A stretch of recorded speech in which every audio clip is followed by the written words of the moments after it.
Le FCC condamne l'incursion des éléments de la police militaire sans mandat de perquisition à son siège de la Gombe au motif de rechercher les armes. Ces policiers ont procédé aux fouilles, une situation que le FCC qualifie de provocation. Et puis au Kwilu, une maladie non identifiée a tué plus de 160 enfants dans le territoire de Gungu. Les autorités sanitaires ont envoyé des échantillons prélevés sur les victimes à Kinshasa pour déterminer l'origine de ces décès. La Libye tient sa première grande conférence internationale sur la stabilité du pays. Des délégations ministérielles de 4 coins du monde prennent part à ces assises dont l'objectif est de baliser le chemin aux prochaines échéances électorales. Bienvenue à vous tous, madame, messieurs, et merci d'être avec nous sur Télé 50. À la une de l'actualité, le coordonnateur du Front commun pour le Congo, Raymond Tshibanda, était à la tête d'une délégation de 8 personnalités de la plateforme lors de la rencontre avec le secrétaire général adjoint de l'ONU chargé des opérations de maintien de la paix, Jean-Pierre Lacroix. Au centre de ces échanges, la situation politique en RDC, la préparation des élections libres, démocratiques et transparentes de 2023, ainsi que la situation sécuritaire dans l'est du pays. Le FCC a réitéré sa position. La préparation des élections doit être inclusive et consensuelle avant d'exiger le non-entérinement de Denis Kadima par le chef de l'État. Et le FCC a aussi condamné l'intrusion hier à son siège de la Gombe des éléments de la police militaire sans aucun mandat de perquisition. Ces éléments de force de l'ordre ont fait irruption au motif de rechercher des armes en fuyant les lieux. Une incursion que le FCC a qualifiée de provocation avant de prendre l'opinion nationale et internationale à témoin. La RDC a une grande visibilité internationale sous la mandature du président Tshisekedi à l'Union africaine et elle est sortie de son effacement. Déclaration faite par le coordonnateur du panel de la RDC à l'UA devant la presse. Le professeur Toumba Luaba est revenu sur le leadership de Félix Tshisekedi à la tête de cette institution. Depuis sa prise des fonctions à la tête de l'Union africaine, le chef de l'État Félix-Antoine Tshisekedi a entrepris plusieurs actions à impact visible. Au cours d'un point de presse conjoint, le coordonnateur du panel de la RDC à l'UA et le ministre de la Communication et Médias l'ont fait savoir tout en présentant un tableau satisfaisant des actions menées par Félix-Antoine Tshisekedi Tshilombo. Selon le professeur Toumba Luaba, le bilan à mi-parcours de la RDC à l'Union africaine est largement positif. Le passage du chef de l'État à la tête de cette institution africaine a apporté un grand bénéfice au pays en termes de sa visibilité sur l'échiquier mondial. Le coordonnateur du panel de la RDC a fait savoir que Félix-Antoine Tshisekedi a relevé quelques grands défis colossaux au cours de son mandat. Ce, en mettant en place 9 piliers prioritaires de développement de l'Afrique. Il s'agit entre autres de soutenir une Afrique en paix durable et en sécurité renforcée, poursuivre le programme de l'Union africaine dénommé Frontières de l'Union africaine, poursuivre et soutenir l'édification de la zone de libre-échange continentale, mettre au cœur la construction du Grand Inga au bénéfice de l'industrialisation africaine. Des investissements à venir ont également été énumérés. Alphonse Toumba Luaba a indiqué que dans les jours à venir, le pays bénéficiera des usines sur place pour l'exploitation du cobalt devant permettre la fabrication des batteries en RDC. Pour sa part, Patrick Mouyaya, ministre de la Communication et Médias, a rappelé le rôle qu'a joué le président Félix-Antoine Tshisekedi à la 76e Assemblée générale des Nations Unies pour le bien des Congolais et des Africains. Et à l'Assemblée nationale, interpellé par les députés nationaux sur la question de la sous-traitance dans le secteur privé, le ministre de Petites et Moyennes Entreprises, Eustache Mohanzi, a sollicité et obtenu des élus 48 heures pour répondre à leurs préoccupations. Il promet de revenir avec de précisions concernant ce secteur.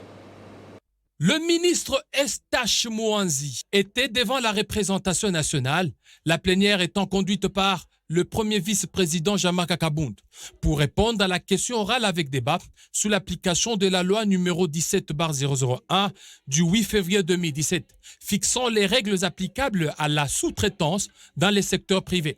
Une initiative parlementaire du député Ilunga Nkulu wa Kiluba, élu de Malemba Nkulu dans les Olomami. Dans son exposé des motifs, les députés nationaux notent qu'il s'observe de plus en plus un dérapage dans les secteurs privés sous l'application de manière générale de la loi numéro 17/001 du 8 février 2017, fixant les règles applicables. Nonobstant l'existence de l'instrument de contrôle, à savoir l'autorité des régulations de la sous-traitance, la violation des dispositions pertinentes de la loi su-évoquée est toujours observée. L'auteur de la question voulait obtenir du ministre des éclairages sur les niveaux d'application de cette loi, les mesures d'encadrement et les statistiques des sanctions déjà infligées aux entreprises en conflit avec la loi. En réponse à ces questions, le ministre Mouanzi a apaisé l'Assemblée plénière en affirmant que le niveau de la loi ne s'apprécie pas seulement en fonction de sa vulgarisation. Quant à la mise en œuvre sur terrain, un recrutement et une formation de contrôleurs sont prévus par l'autorité des régulations de sous-traitance. Pour ce qui est des mesures d'encadrement déjà prises par le ministre 100 jours après l'investiture du gouvernement, le ministre Eustache pense que son ministère a proposé une formation de l'entrepreneur congolais sur l'accès au financement, l'accès des petites et moyennes entreprises au marché de la sous-traitance. Et parlons des élections des gouverneurs. Le vice-premier ministre et ministre de la Sécurité, Daniel Asselo, a notifié la centrale électorale pour prendre des dispositions utiles en vue d'organiser les élections dans 14 provinces à problème. Ce sera l'équipe de Nanga qui va organiser ces scrutins en attendant la remise et reprise éventuelle avec la nouvelle équipe de la CENI. Après avoir annoncé les élections de gouverneurs et vice-gouverneurs dans 14 provinces du pays, le 2 septembre dernier, le vice-premier ministre, ministre de l'Intérieur, en charge de sécurité, Daniel Asselo, vient de notifier à la Commission électorale nationale indépendante afin de prendre toutes les dispositions utiles pour l'organisation de ces scrutins. L'élection de gouverneurs et vice-gouverneurs se déroule en scrutin indirect dans les assemblées locales. Les budgets ne devraient pas être un grand problème. Ces derniers jours, les rumeurs ont indiqué que la CENI aurait demandé 17 millions de dollars pour l'organisation de ces scrutins.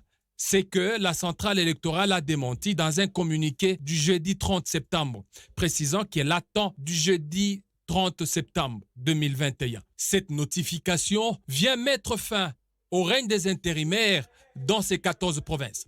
Face à l'instabilité des provinces décriées, entre autres par le président de la République, Félix-Antoine Tshisekedi Tshilombo, lors d'une réunion des conseils des ministres ayant chargé le vice-premier ministre, ministre de l'Intérieur, d'entrer en contact avec la CENI pour organiser ces élections dans les entités concernées. Les observateurs estiment qu'il est important d'agir vite pour établir la légitimité des dirigeants.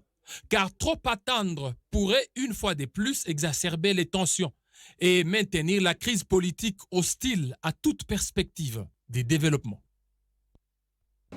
Et puis, programme du gouvernement sur la démobilisation et réinsertion des forces négatives issues des groupes armés dans la société. Le coordonnateur national du PDDRS clôture sa mission de consultation dans le Nord Kivu. Tommy Tambwe se dit prêt à entamer les opérations suivant la mission lui confiée par le gouvernement congolais afin de renforcer le climat de paix dans toute la partie est du pays. De la société civile en passant par les confessions religieuses, tout comme les autorités locales, politico-militaires, Tommy Tambwe Ushindi a donné les motifs de sa mission qu'il attend réaliser au bénéfice de tous les éléments mobilisés à l'est du pays. Pour l'instant, je vais vous dire que j'ai visité les camps de Mumbambiro, où l'on disait que les gens vivaient dans de mauvaises conditions. J'ai reçu tout le monde, même les généraux autoproclamés. Nous nous sommes rendus encore dans les centres d'Engangui et Don Bosco, où les différents éléments reçoivent leur formation. Je pense que le travail sera fait et les gens verront les changements, pas pour longtemps. Nous avons des experts qui feront un bon travail sur cette question. Je vous confirme ici qu'il est temps. Il y a un temps pour rester dans la forêt et un temps pour sortir et travailler pour le développement de notre pays. Et c'est ce que j'attends faire dans les jours à venir. Le coordonnateur du PDDSC confirme toutes les forces négatives déjà dans les différents centres, les garanties sécuritaires et sociales mises en place par les autorités du pays, mais il lance également un appel à tous ceux qui sont encore dans la forêt de se rendre pour s'associer à ces processus de paix que prend le chef de l'État, Félix Antoine Tshisekedi Tshilombo, président de la République démocratique du Congo. Je le disais dans les titres, une maladie mystérieuse a tué au moins 165 personnes parmi les enfants de 0 à 5 ans depuis fin août dans le territoire de Gungu au Kwilu, rapporte le chef de division de la santé. Les victimes recensées dans plusieurs villages de la province affichent des signes de fièvre causant l'anémie, la diarrhée, mais également des symptômes de la malaria. Le docteur Jean-Pierre Bassaquet a invité tous les parents à faire bon usage des moustiquaires imprégnés d'insecticides pour un premier temps. Des échantillons ont été prélevés pour être testés à Kinshasa. Des enquêtes vont être menées par le ministre de la Santé pour déterminer les causes exactes de la maladie et renforcer la prise en charge. Et 3 grandes résolutions ont été prises au cours de l'atelier d'information et d'appropriation politique de la lutte contre l'apatridie en RDC clôturé hier. Il s'agit du dépôt dans un délai de 6 mois d'un projet de loi sur ce vrai fléau dans notre pays. En tant qu'organe technique de l'Assemblée nationale, la Commission des droits de l'homme va accompagner le gouvernement à adapter les lois existantes aux conventions de l'ONU sur l'apatridie. À l'issue de cet atelier de 3 jours, les participants ont formulé certaines recommandations pour lutter contre l'apatridie en République démocratique du Congo, affirme Simon-Pierre Ianagno Moligui, député national et président de la Commission permanente des droits de l'homme de l'Assemblée nationale. À l'issue de ces travaux, 3 grandes résolutions. La première consiste à faire en sorte que dans les 6 mois, nous puissions accompagner le gouvernement à déposer la proposition, le projet de loi, et que dans les 2 ans qui suivent, nous puissions aider le gouvernement à avoir des lois adaptées aux conventions qui devraient être signées. Et aussi, dans les 3 ans, nous devons faire un suivi consistant notamment à aller sur le terrain à travers la République. Ainsi, le pays offrirait plus de sécurité juridique et un environnement préventif d'apatridie en adhérant aux conventions des Nations Unies sur le statut des apatrides 1954 et celle de 1961 sur la réduction des cas de ce fléau qui affecte tout le monde et personne n'est à l'abri, ainsi qu'en harmonisant l'arsenal juridique interne aux dites conventions. La mise en œuvre de ce plan d'action national de lutte contre l'apatridie et la feuille de plaidoyer est une grande opportunité d'offrir la sécurité juridique à toutes les personnes victimes d'apatridie qui vivent dans l'insécurité juridique. Notons que le législateur de 2004 a exprimé la volonté d'intégrer des articulations modernes du droit à la nationalité, plus particulièrement la Convention de 1961 sur la réduction des cas d'apatridie dans la loi sur la nationalité congolaise. Et puis l'actualité en Afrique, en Libye, c'est la toute première conférence internationale qu'organise plutôt le pays en vue de consolider la transition à l'approche des élections. Des représentants de nombreux pays prennent part à cette conférence qui vise à mobiliser les ressources et les soutiens nécessaires à la tenue des élections. Pour la première fois, le ministre des Affaires étrangères libyen organise depuis 10 ans une conférence en présence de nombreux pays étrangers ce jeudi à Tripoli pour consolider la transition à 2 mois des élections présidentielles. Selon les termes du communiqué du ministère des Affaires étrangères, la Libye entend coordonner l'aide apportée par la communauté internationale pour répondre aux besoins urgents du pays. À plus long terme, il s'agit de débloquer les quelques 170 milliards d'avoirs libyens gelés depuis 2011 par l'ONU et l'Union européenne qui ne souhaite débloquer ces sommes qu'après l'installation d'un nouveau gouvernement.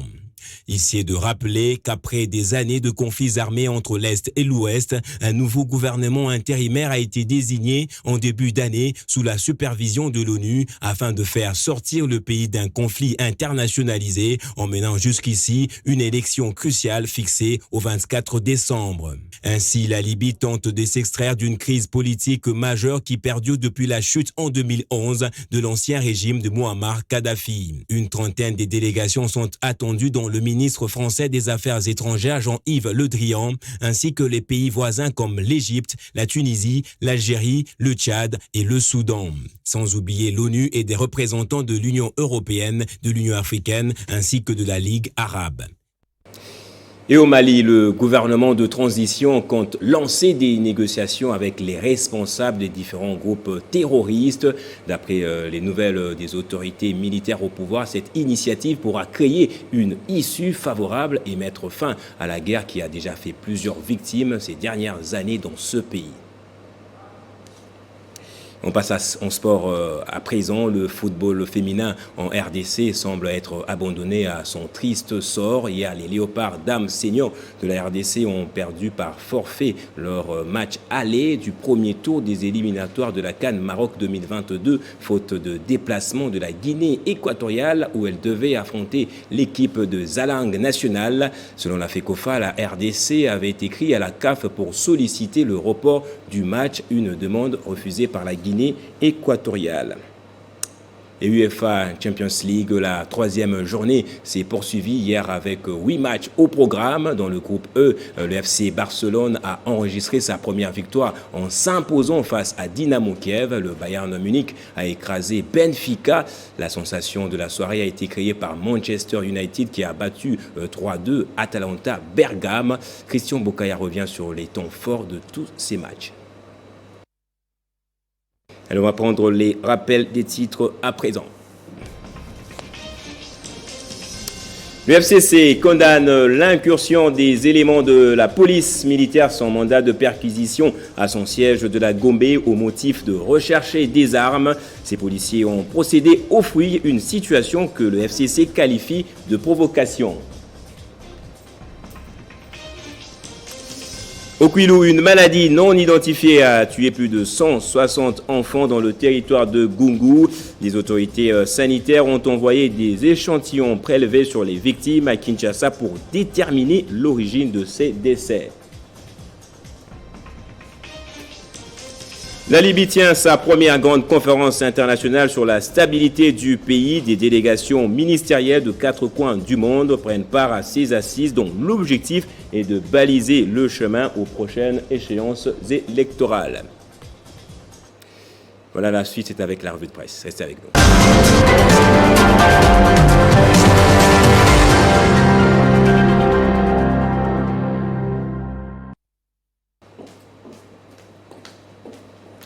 Une présentation signée Bredine Kenge qui fait lentement son entrée de l'autre côté du studio. Bonjour Bredine. Bonjour Gaëtan. Vous allez bien? Oui, très bien. Je vous laisse le temps de respirer justement. Merci.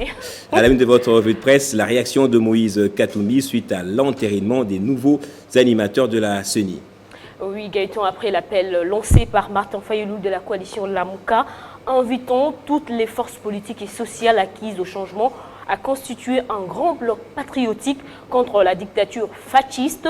Selon lui, qui se met en place, c'est le tour de Moïse Katumbi de se prononcer sur ce sujet polémique. Le président du parti Ensemble pour la République, Katumbi, a demandé à Tshisekedi de rejeter purement et simplement la liste des membres entérinés par l'Assemblée nationale. Nous rapporte 7sur7.cd pour cet ancien gouverneur de l'ex-province du Katanga, là où l'Assemblée nationale a échoué.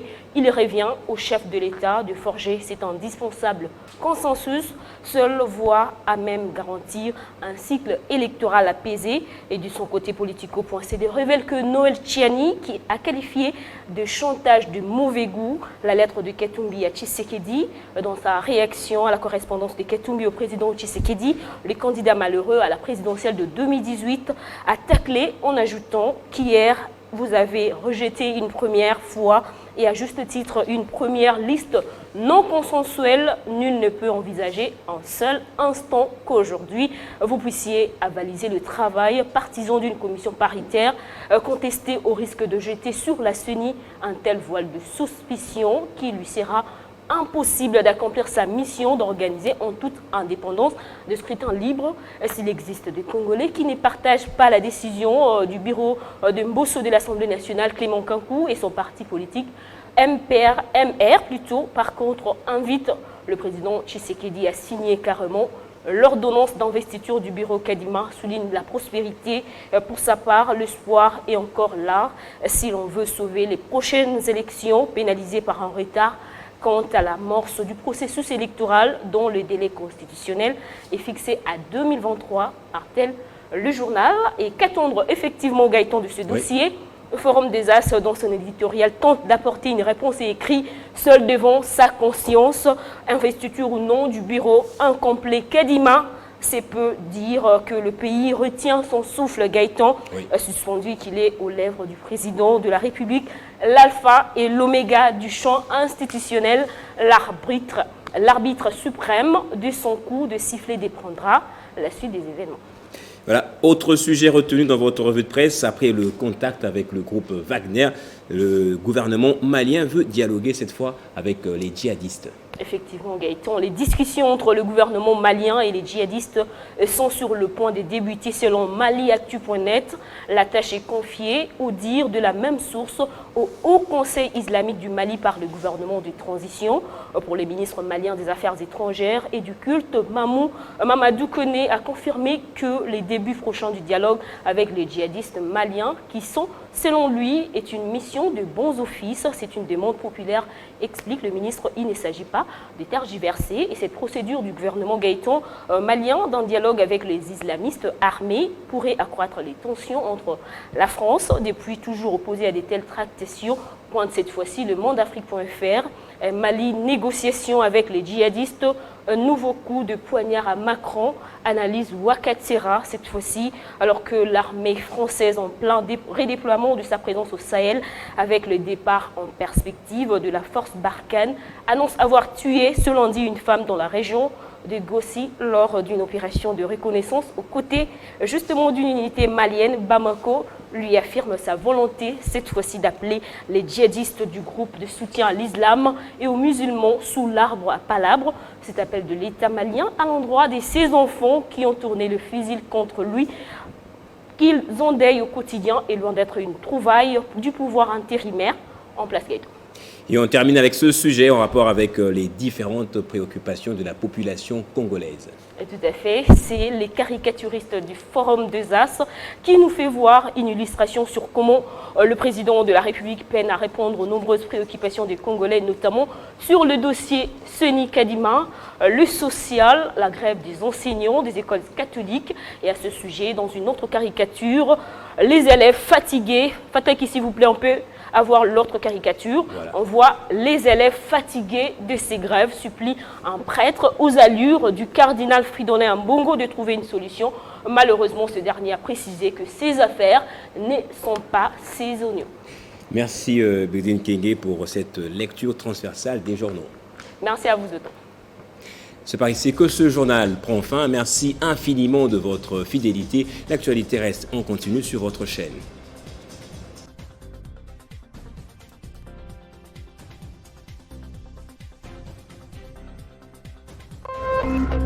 Téléchargez les infos Télé 50 sur www.télé50.cd.